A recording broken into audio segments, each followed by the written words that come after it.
Welcome, dear listener, to this tranquil voyage through the echoes of history. As you settle into restful slumber or quiet contemplation, let your mind wander to a distant realm of towering stone castles, intricate tapestries, and royal splendor, the world of medieval Europe. Before we delve into the lives of its royal women, I'd love to hear where you're joining us from today. Whether dawn breaks or night falls in your corner of the world, I'm grateful you've chosen to share this time with me. If you relish these serene historical narratives, I warmly invite you to subscribe, so we may journey together through many more epochs. Now, let us step gently into an age often romanticized for its chivalry and courtly love. Yet for the noblewomen who lived it, life was far from a fairy tale. Theirs was a world of relentless uncertainty, where political alliances shifted like sand and the survival of dynasties rested upon their shoulders. Picture yourself in a chilly, damp stone chamber, candlelight flickering against the walls, the bedchamber of a medieval queen. Despite her exalted title, her existence was fraught with peril. Luxurious tapestries and velvet drapes might suggest warmth, but the reality for even the highest-born women was one of hardship and danger. History books may depict queens adorned in jewels and golden crowns, their names etched beside kings. But their true stories, their fears, struggles, and triumphs, are often lost to time. Tonight, we'll resurrect these tales, illuminating the shadows of the past to honor the resilience of these remarkable women. Life for royal women was a relentless balancing act between duty and survival. From birth, princesses were political commodities, their marriages orchestrated to forge alliances and secure peace. They were expected to embody piety, virtue, and above all, produce heirs to safeguard the royal line. Yet in a world where men's whims dictated nations' fates, even the most privileged women lived under constant threat. Assassination, rebellion, and war lurked in the grandest castle's shadows. In an era of rudimentary medicine, the very act of childbirth, their most vital duty, could be a death sentence. Yet amid such adversity, many royal women carved spheres of influence, leaving indelible marks on history. Some ruled as regents, deftly navigating medieval politics. Others became patrons of arts and learning, fostering cultural growth. A rare few defied conventions, seizing power through sheer will. As we explore their stories, imagine walking the stone corridors of a medieval castle, your gown trailing over rush-strewn floors. Feel the weight of a jeweled crown upon your brow, the whispers of courtiers echoing around you. Tonight, we'll meet queens, princesses, and duchesses, women who faced unimaginable trials yet shaped history's course. So settle in, dear listener, and let these tales of forgotten heroines paint vivid dreams as you drift into peaceful slumber. Our first stop, the turbulent life of Matilda, daughter of King Henry I of England. Born in 1102, Matilda was destined to be a pawn in medieval politics. As Henry's only legitimate child, she was his heir, a status that would plunge her into lifelong strife. Her early years were marked by upheaval. At just 8, she was sent to Germany to marry Henry V, the Holy Roman Emperor, a political alliance to secure her father's continental ambitions. For young Matilda, it meant exile from all she knew, thrust into a foreign court where language and customs were alien. Imagine her fear and loneliness as she sailed toward an uncertain future, her fate sealed by distant men. As empress, Matilda played the role of pious consort, patronizing religious houses, a virtue prized in medieval queens. But tranquility eluded her. In 1125, Emperor Henry V died suddenly, leaving her a widow at 23. Once again, she was swept into political turmoil. With no male heir, Matilda fought for her right to rule, returning to England where her father named her his successor, a near unprecedented move in an era hostile to female sovereignty. Yet her claim was tenuous. When Henry the Brave died in 1135, her cousin Stephen of Blois seized the throne, igniting a brutal civil war known as the Anarchy. For nearly 2 decades, England was torn apart as Matilda and Stephen clashed in bloody battles and sieges. Matilda displayed extraordinary tenacity, leading armies, enduring sieges, and narrowly escaping capture. In 1141, she nearly claimed the throne, holding court in London as Lady of the English. But prejudice and shifting fortunes proved insurmountable. Ultimately, her son Henry II would rule, founding the Plantagenet dynasty. Yet Matilda's legacy endured, not just through her bloodline, but in challenging the notion that women couldn't rule. In an age that treated women as property, she dared to fight for her place in history. As we bid Matilda farewell, let her image linger. A queen riding at her army's helm, banners snapping in the wind, eyes fixed on the crown she was born to claim. Let us now turn to the heartbreaking story of Anne Neville, wife to King Richard III, whose brief reign as England's queen lasted just over a year. Born into the influential Neville family, Anne was no stranger to the cruel twists of fate that haunted noblewomen of her time. Her father, the infamous Kingmaker Earl of Warwick, first helped depose King Henry VI before placing Edward IV on the throne, only to later turn against him, plunging Anne into the bloody Wars of the Roses. At just 14, Anne was married to Edward, Prince of Wales, in a cold political alliance. But her young husband was slain in battle mere months later, leaving her widowed and imprisoned, her future hanging by a thread. In a shocking turn, she would later marry her late husband's rival, Richard, Duke of Gloucester, the man who would become the controversial Richard III. When Richard seized the throne in 1483, Anne was crowned queen in a lavish ceremony, but her joy was short-lived. A year later, she suffered the unthinkable, the death of her only child, 10-year-old Edward of Middleham. The prince's passing left Richard without an heir and shattered Anne's spirit. Contemporaries wrote that she was wasted with sorrow, her health failing rapidly. By March 1485, the 28-year-old queen was dead, likely from tuberculosis, though some whispered she died of a broken heart. Anne's tragic end epitomized the precarious existence of even the highest-born medieval women, forever at the mercy of political schemes and cruel fate. Worn down by grief and illness, she was laid to rest in Westminster Abbey, the same hallowed ground where she had once been crowned. The grandeur of her funeral only underscored how fleeting her glory had been. Within months, her husband too would perish at Bosworth Field, slain by Henry Tudor. The wheel of fortune had turned again, ushering in a new dynasty while consigning Anne to history's shadows. Yet while Anne Neville's life was cut brutally short, other queens found ways to leave lasting legacies through piety and patronage. In an era that strictly confined women's roles, religious devotion and cultural sponsorship became acceptable outlets for their influence. Among these remarkable patrons was Philippa of Hainaut, Queen of England as wife to Edward III, often overshadowed by her formidable mother-in-law Isabella of France, whose story we'll explore later. Philippa quietly shaped 14th century England's cultural landscape. Born into French-speaking nobility in Hainaut, modern-day Belgium, she was married to Edward at just 13, a diplomatic pawn sent to navigate the treacherous currents of English court politics. Yet Philippa rose to the challenge with remarkable grace. As queen, she became renowned for her piety and generosity, lavishing jewels and gifts upon religious houses. But her most enduring achievement was the founding of Queen's College, Oxford in 1341, an institution groundbreaking for its mission to educate students from her homeland. At a time when universities catered to England's elite, this was revolutionary. Philippa's influence extended to the college's very architecture. Its magnificent chapel, with soaring windows and vaulted ceilings, was built under her patronage.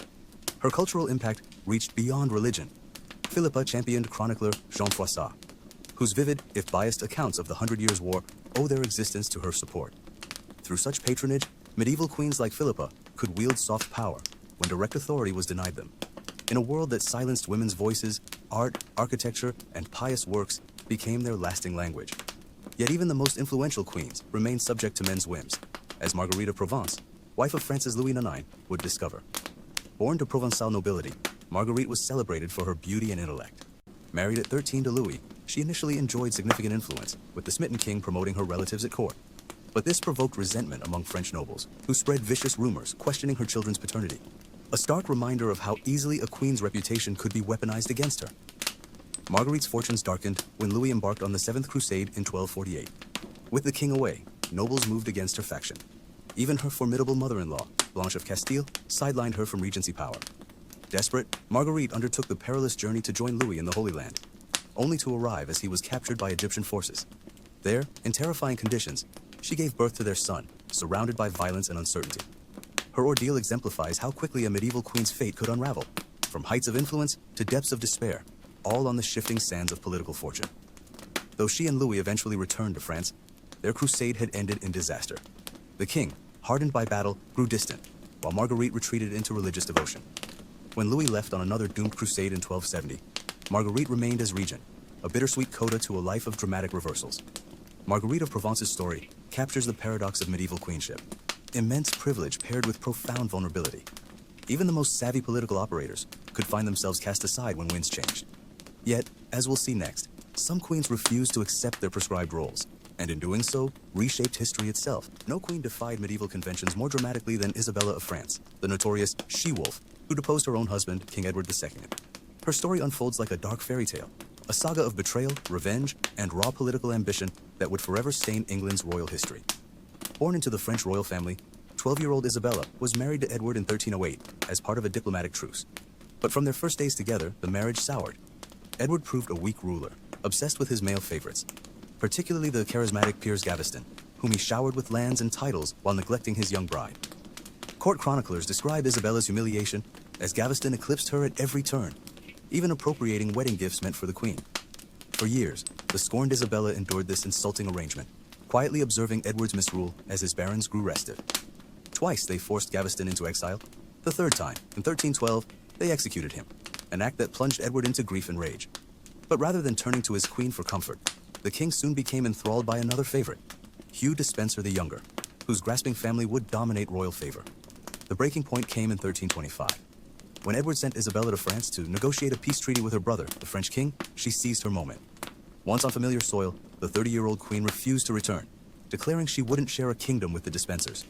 There, she formed two fateful alliances, one with England's exiled nobles and another more scandalous one, with Roger Mortimer, a dashing rebel baron who became her lover. What followed was unprecedented. In September 1326, Isabella and Mortimer landed in England with a small mercenary force, positioning their invasion as a crusade against corrupt rulers. To their astonishment, the country rallied to them. Edward's regime collapsed like rotten timber. His own son, the future Edward III, joined his mother's cause. The king was captured, forced to abdicate, and imprisoned in Berkeley Castle where, according to grisly legend, assassins murdered him with a red-hot poker.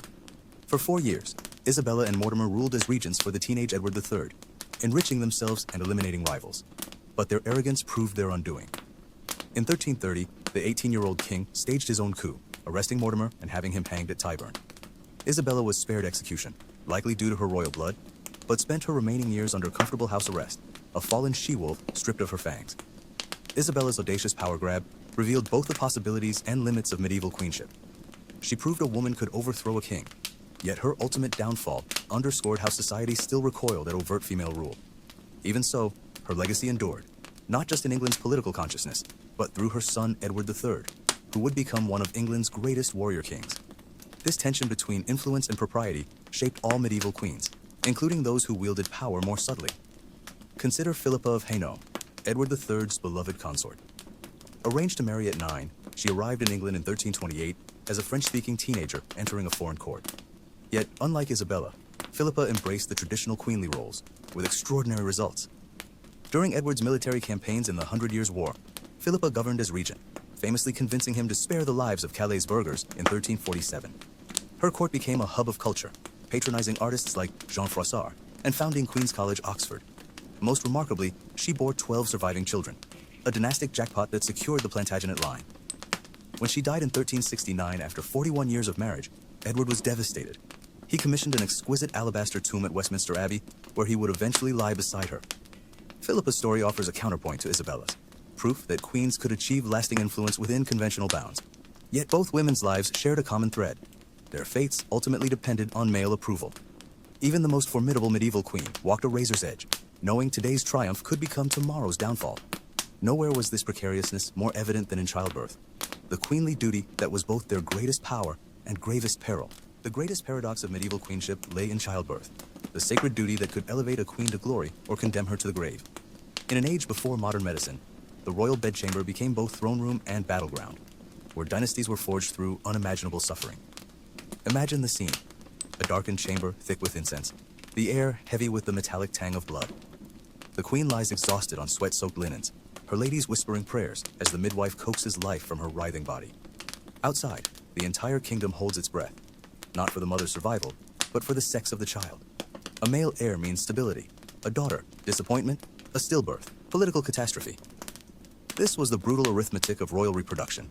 Medical knowledge offered little comfort. Midwives relied on folk remedies, crushed gemstones in wine, amulets of eagle stones, prayers to St. Margaret. Hygiene was primitive, infections rampant. Historians estimate 5% of births ended in the mother's death, likely higher for queens, whose frequent pregnancies, often 10-15 in a lifetime, amounted to Russian roulette with their wombs. Anne Neville's tragic story exemplifies this cruel reality. Married to Richard III at 16, she endured multiple pregnancies in her short reign. Her first ended in miscarriage, a devastating but common occurrence. When she finally bore a son, Edward of Middleham, in 1473, the kingdom rejoiced. Yet their triumph curdled to horror when the boy died aged 10, possibly of tuberculosis. The chronicler John Rouse wrote that Anne became bereaved of soul, her health broken by successive pregnancies. She died at 28, her body exhausted by the very duty meant to secure her position. Yet amidst these horrors, some queens transformed the birthing chamber into a source of power. Eleanor of Castile, wife of Edward III, accompanied her warrior husband on crusade while pregnant, giving birth to their daughter Joan in Acre's besieged fortress. The image of this queen delivering a child amid battlements became legend, proving royal women's resilience. Eleanor would bear 16 children, though only 6 survived childhood, a grim statistic that underscores medieval motherhood's toll. The stakes extended beyond survival. A queen's political influence often waxed with each successful birth. Philippa of Hainault's 12 living children, including the legendary Black Prince, made her indispensable to Edward III. Conversely, Catherine of Aragon's failure to produce a male heir for Henry VIII would reshape England's religious landscape. These women understood what modern historian Helen Castor observes. The womb was a political organ in medieval Europe. Some turned childbirth's perils into propaganda. When 36-year-old Margaret Beaufort nearly died delivering the future Henry VII in 1457, an injury preventing further pregnancies, she framed her suffering as sacred sacrifice. Her son would weaponize this narrative, portraying himself as England's divine savior. Even in vulnerability, royal women crafted power. The shadow of maternity extended beyond the bedchamber. Queens like Blanche of Castile ruled as regents for underage sons, while others used motherhood to forge alliances through strategic marriages. But this influence remained conditional, as Margaret of Anjou discovered when her son's death at Tewkesbury in 1471 destroyed her political relevance overnight. Perhaps most poignant are the forgotten losses. How many queens endured stillbirths erased from records? How many, like Anne Boleyn, saw failure to bear sons become their death warrant? Their stories whisper through parish registers and court physicians' notes, a silent sisterhood of suffering. Yet from this crucible emerged remarkable figures like Matilda of Flanders, William the Conqueror's queen, who governed Normandy during his English invasions while managing 11 pregnancies. Or Melisende of Jerusalem, who fought to retain power even after her son came of age. Their legacies remind us that, in an era when women's bodies were battlefields, some queens still won their wars. As we leave these haunted birth chambers, we turn to another arena where royal women defied expectations, the spiritual realm. For in medieval Europe, piety could be both armor and weapon. The medieval church offered royal women both sanctuary and strategy, a sacred stage where piety could be performed as political theater. Behind the veil of devotion, queens crafted sophisticated power networks that often outmaneuvered their male counterparts' brute force. Consider the pilgrimages that transformed vulnerable women into powerful symbols. When Marguerite of Provence undertook her treacherous 200-mile journey to Cluny Abbey in 1254, every muddy mile served dual purposes. Ostensibly fulfilling a vow for her crusader husband Louis IX's safe return, the French queen simultaneously reclaimed agency after years of political marginalization. Her progress through Burgundy wasn't merely spiritual. It was a masterclass in soft power, with carefully staged almsgiving and very public prayers reinforcing her sacred authority. Such journeys carried immense risk. Bandits prowled the roads, storms could strand travelers for weeks. Yet the rewards justified the danger. For Joan of England, the Fair Maid of Kent, a 1348 pilgrimage to Canterbury became her salvation. Newly widowed and entangled in scandalous marriage disputes, Joan's very public penance, walking barefoot through winter streets in a penitent's shift, rehabilitated her reputation so thoroughly, she later married the Black Prince. Here was the alchemy medieval queens mastered, transforming society's constraints into tools of reinvention. Monastic patronage offered another path. Eleanor of Castile founded the Dominican Priory at Leeds as both spiritual insurance policy and political declaration, its very stones proclaiming her piety and taste. More shrewdly, she populated it with Spanish nuns, creating a power base for her foreign entourage. Similarly, Philippa of Hainault's endowment of Queen's College, Oxford wasn't mere charity. It established a permanent foothold for her Flemish compatriots in England's intellectual elite. The most brilliant holy warriors wielded sainthood as both shield and sword. St. Margaret of Scotland, an 11th century English princess turned Scottish queen, so thoroughly burnished her pious image that within decades of her death, miracles were reported at her tomb. Her cult became dynastic propaganda, legitimizing her descendants' rule. Centuries later, Isabella of France would attempt similar canonization for her murdered husband Edward II, not out of devotion, but to bolster their son's divine right to rule. Religious houses also served as intelligence networks. Abbesses like Hildegard of Bingen corresponded with queens across Europe, their letters carrying sensitive political news under the cover of spiritual guidance. When Eleanor of Aquitaine was imprisoned by Henry II, it was through nunneries that she maintained contact with her rebellious sons. Yet the church's embrace could strangle as easily as protect. For every Marguerite of Provence using pilgrimage to escape court intrigues, there was a Joan of Navarre accused of witchcraft by her stepson Henry V and confined to pious retirement. The line between honored holy woman and inconvenient widow was perilously thin. The Reformation would shatter these carefully constructed systems. As Henry VIII dissolved England's monasteries, his daughter Mary Tudor desperately refounded some, not just from devotion, but because she understood these institutions were lifelines for royal women's influence. Her half-sister Elizabeth, conversely, would weaponize her virgin queen image to create a new paradigm of sacred monarchy. What unites these strategies is their ingenuity, the way medieval queens turned prescribed roles into platforms for power. Whether through pilgrimages that became political progresses or convents that doubled as intelligence hubs, these women wrote their own rules within the interstices of a patriarchal system. Their legacy endures in the stained glass and illuminated manuscripts they commissioned, silent witnesses to the quiet revolutions wrought by prayer and patronage. As we move from spiritual realms to the battlefield, we'll discover how some queens traded rosaries for swords. The medieval battlefield was no place for a woman, or so the chroniclers would have us believe. Yet when kingdoms trembled on the brink of destruction, queens repeatedly proved they could wield power as effectively in war as in childbirth or prayer. Their battlefield legacies reveal a hidden history of female martial prowess that defies the docile stereotypes of medieval womanhood. Eleanor of Aquitaine set the standard for warrior queens when she personally led armies during the Second Crusade in 1147. Clad in armor and riding astride like her knights, the fiery Duchess of Aquitaine brought 300 of her vassal lords to the Holy Land, a display of military might that shocked contemporaries. Though the crusade failed disastrously, Eleanor's boldness became legend. Decades later, as Henry II's queen, she would again take up arms, orchestrating her son's rebellion against their father from the fortified walls of Poitiers. More unconventional still was Sichelgaita of Salerno, the 11th century Lombard princess who fought alongside her Norman husband, Robert Guiscard. Byzantine chronicler Anna Komnene recorded how this fearsome sight of a woman rallied fleeing troops at the Battle of Durazzo in 1081, like another Pallas, if not a second Athena. Clad in full armor, she allegedly hurled spears with deadly accuracy while pregnant with her 8th child. The British Isles produced their own warrior women. Ethelflaed, the Lady of the Mercians, conducted such brilliant campaigns against Viking invaders in the early 900s that her brother, King Edward the Elder, relied on her strategic genius. She personally led the capture of Derby in 917 and died while planning the assault on York, a true soldier's end. Centuries later, Scottish heroine Black Agnes defended Dunbar Castle for 5 months against English besiegers in 1338, mockingly dusting the battlements with a handkerchief after each bombardment. Even ostensibly, peaceful queens revealed steel when threatened. When rebels stormed London in 1381 during the Peasants' Revolt, 14-year-old Queen Anne of Bohemia found herself barricaded in the tower with only her ladies for protection. As the mob breached the gates, the teenage queen reportedly seized a sword and prepared to defend her household, an act of courage that shamed the fleeing royal counselors.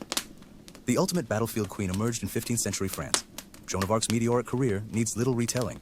The peasant girl who crowned a king and turned the 100 Years' War's tide. But often overlooked is how she weaponized traditional femininity.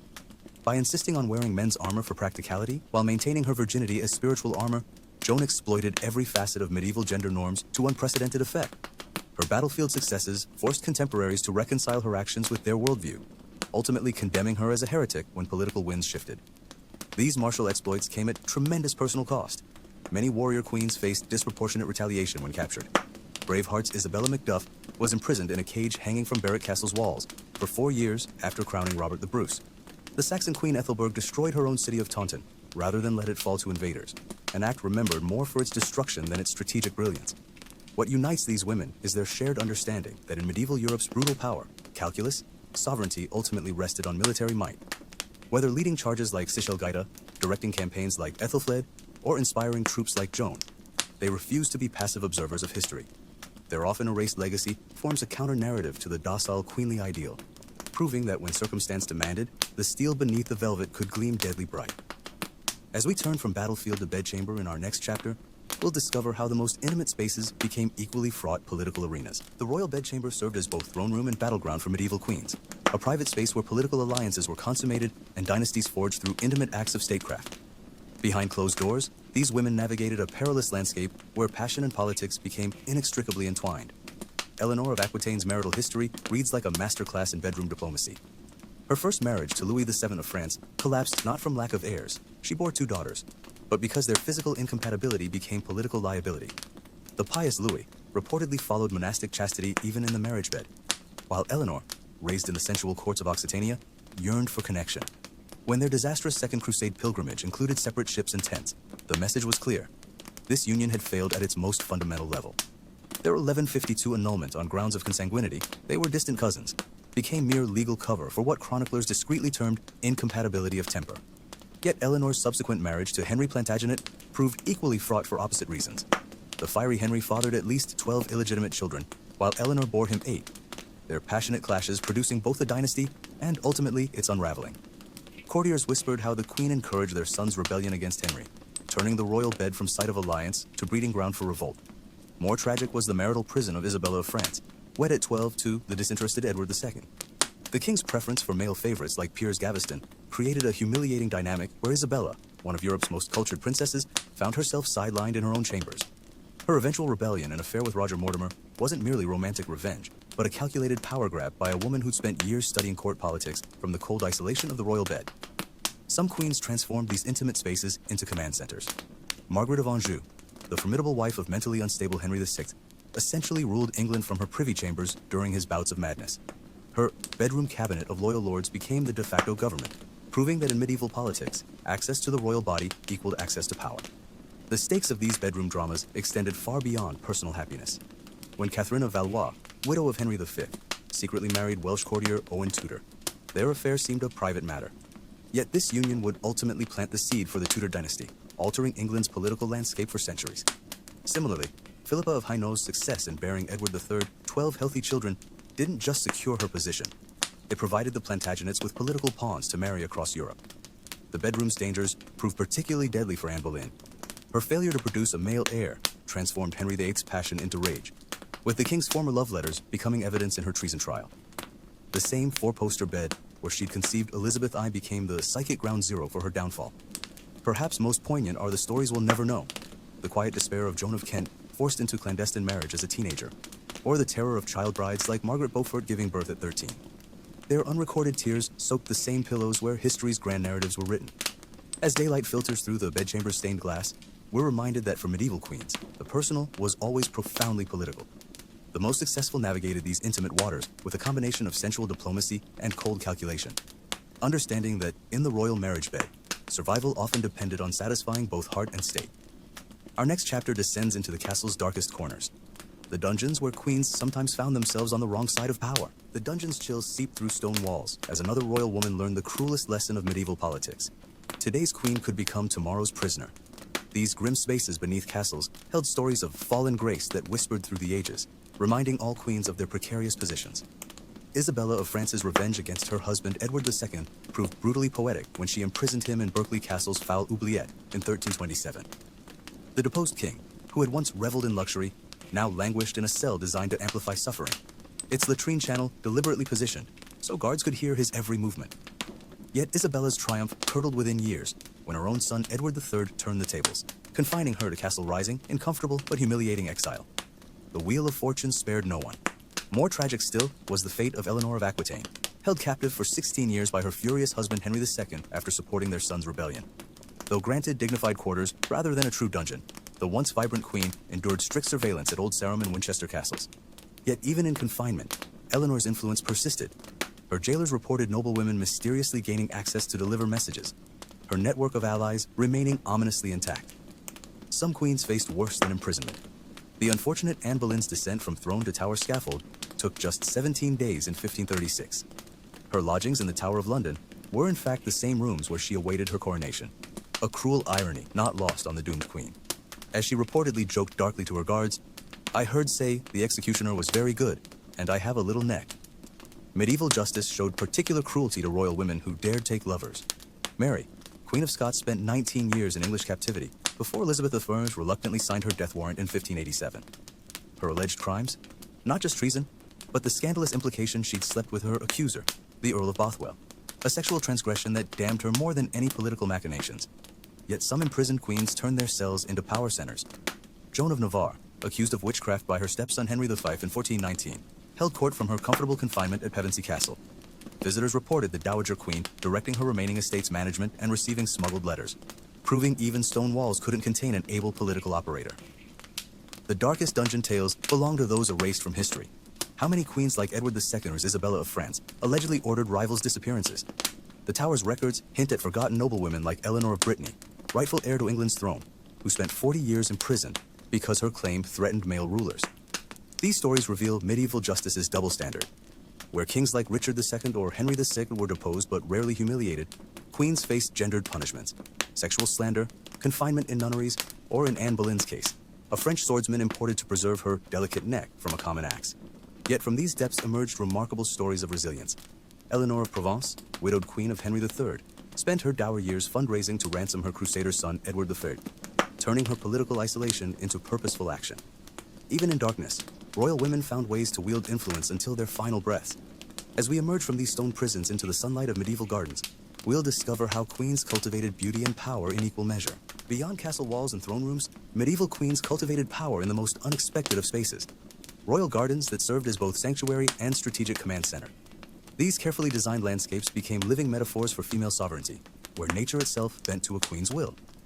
Eleanor of Castile created perhaps the most spectacular example at Leeds Castle, transforming marshy Kentish land into a floating paradise, complete with aromatic herb gardens and an artificial lake. More than mere ornament, this watery fortress served practical purposes. The moat's lavender and rosemary plantings provided medicine for her household, while the enclosed cherry orchards became private meeting spaces for political negotiations. Contemporary accounts describe Eleanor conducting diplomacy while walking the gravel paths, using the garden's tranquility to disarm ambassadors. Philippa of Hainaut took a different approach at her Palace of Eltham, where she established England's first documented pleasure gardens. The Flemish queen imported her homeland's tulip bulbs and horticultural techniques, creating vibrant floral displays that became diplomatic tools. When foreign envoys visited, Philippa would gift them with rare bulbs, living symbols of Plantagenet power that continued blooming in distant courts.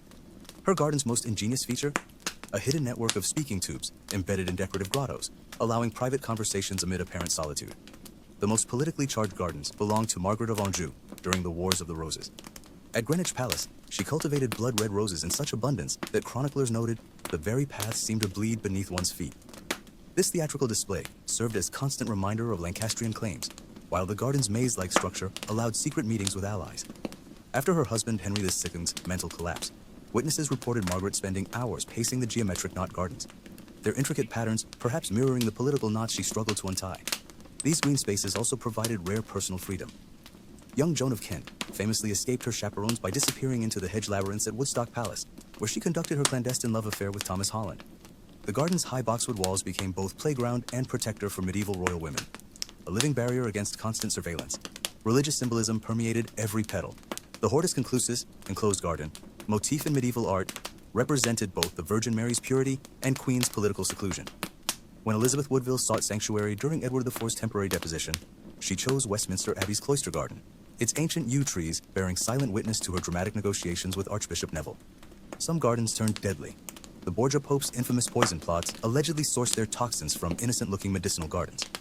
Though no English queen was directly implicated in such schemes, the suspicion lingered, especially around Catherine de' Medici, whose knowledge of exotic plants from her native Florence raised eyebrows at the French court. The Reformation uprooted these traditions. As Henry VIII dissolved monasteries, their sacred gardens, long maintained by nuns, were plundered for royal estates.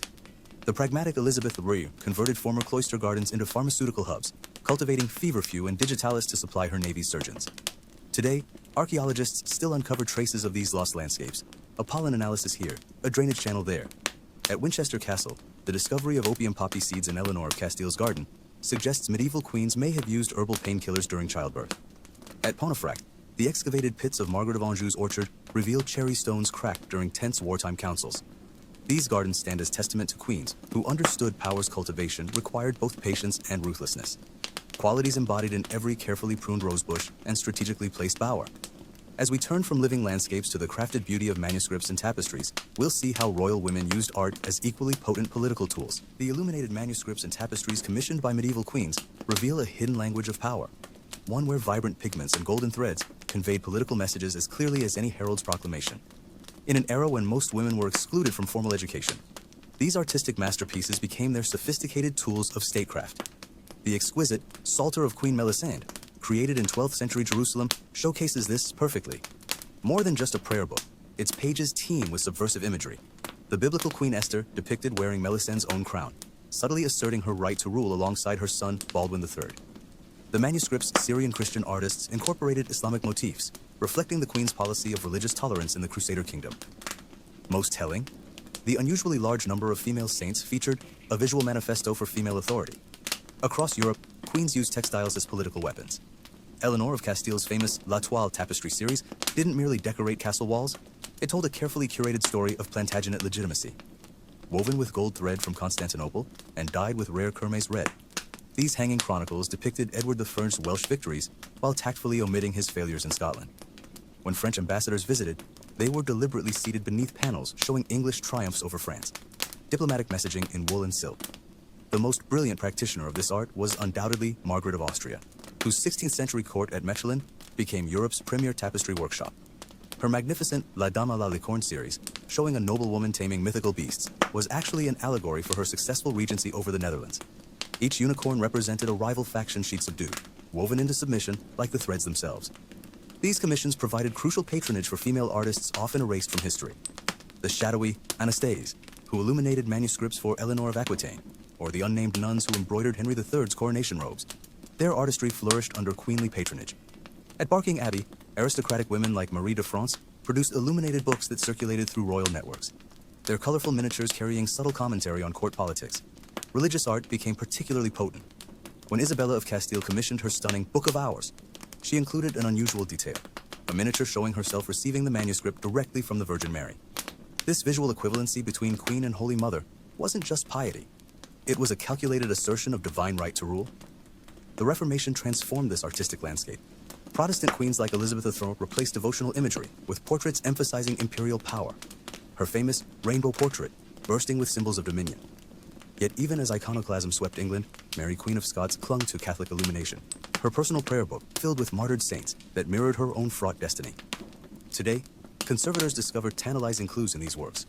Ultraviolet light reveals where Margaret Beaufort scratched out Henry VII's father's name from manuscripts after Bosworth. Spectral imaging shows Catherine of Aragon's prayer book was rebound using parchment from a repealed law, likely the very one that declared her marriage invalid. These fragile survivors remind us that for medieval queens, art was never decoration. It was armor, weapon, and manifesto woven together. As we examine their final legacy in the founding of educational institutions, we'll see how their vision extended far beyond their lifetimes. The hallowed halls of Europe's oldest universities still echo with the footsteps of medieval queens who understood that knowledge was the ultimate form of power. Far from being merely patrons of the arts, these visionary women institutionalized learning as a dynastic strategy, planting intellectual seeds that would bear fruit for centuries. Philippa of Hainault's foundation of Queen's College, Oxford in 1341 marked a revolution in educational access. Unlike earlier monastic schools, her statutes explicitly provided for poor and indigent scholars from her native Low Countries, creating the first pipeline for continental students at England's premier university.